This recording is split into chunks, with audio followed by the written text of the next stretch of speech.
ముందుకు తీసుకెళ్తున్న తరుణం ఇవాళ 7,50,000 కోట్ల అప్పులో ముంచి రాష్ట్రాన్ని ఫలాయనం చిత్రించిన కేసీఆర్ ఫామ్ హౌస్ కి పరిమితమైతే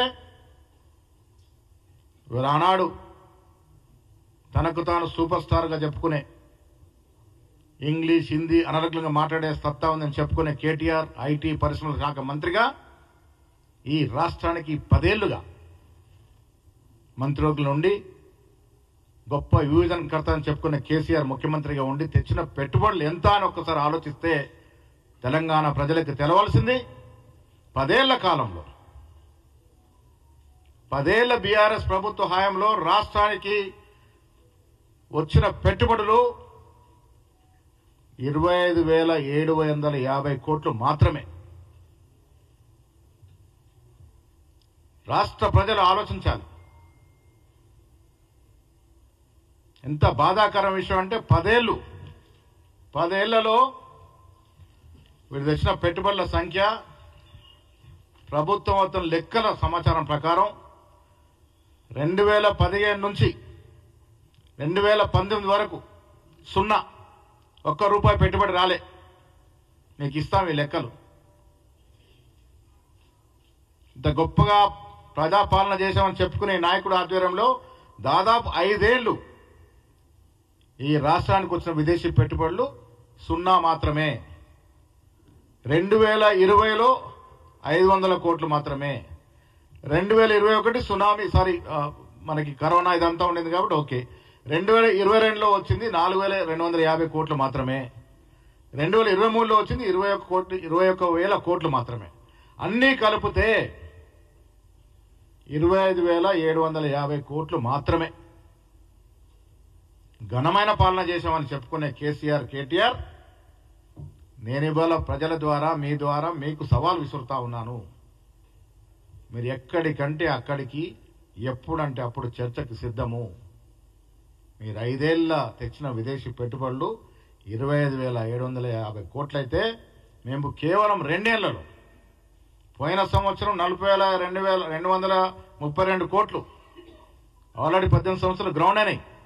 ఈ సంవత్సరం రికార్డు స్థాయిలో 1,78,950 కోట్లు వ్యత్యాసం ఒక్కసారి ప్రజలు గ్రహించుకోవాలి. దానికి కారణం ఈ రాష్ట్రాన్ని పాలిస్తున్న ముఖ్యమంత్రి కానీ మంత్రివర్గాన్ని కానీ ఈ రాష్ట్ర ప్రభుత్వం రాష్ట్ర అభివృద్ధిపై ఒక ప్రత్యేక ప్రణాళిక, ఒక దూరదృష్టి దానివల్లే వచ్చాయని చెప్పక తప్పదు. మిత్రుల సంతోషం ఏంటంటే దావోస్లో తెలంగాణ పెవిలియన్ వద్ద విపరీతమైన రద్దీ. పెట్టుబడి పెట్టడానికి వచ్చినటువంటి సంఖ్యలో ఆ పెవిలియన్ వద్ద ఉన్న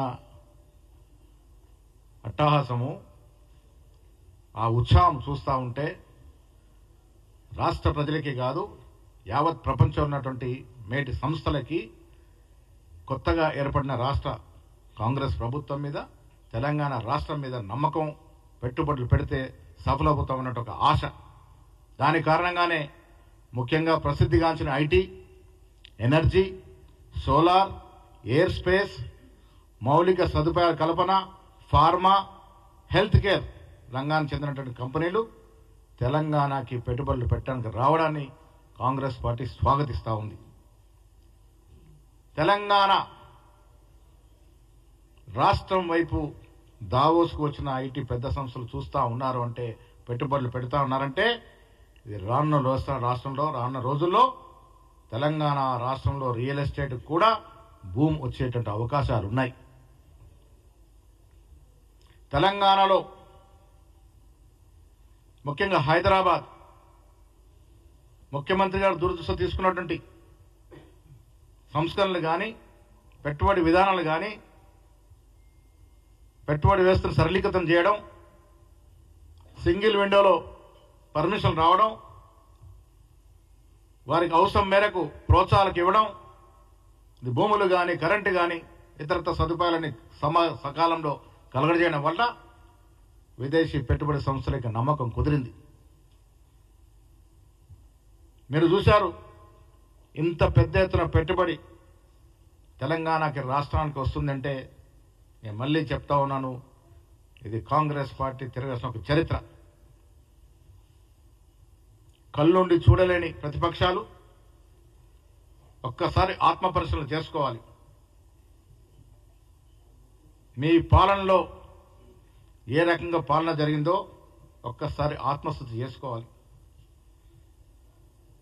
ఆనాడు ముఖ్యమంత్రి కేసీఆర్ కూడా కేవలం ప్రజల్ని మభ్యపెట్టడం, ఆచరణ సాధ్యంగాని మాటలు చెప్పడం, వాగ్దానాలు చేయడం 10 ఏళ్లు కాలయాపన చేశారు తప్ప ఈ విధంగా రాష్ట్రం మీద ఎప్పుడు కూడా దూరదృష్టితో పనిచేయలేదు.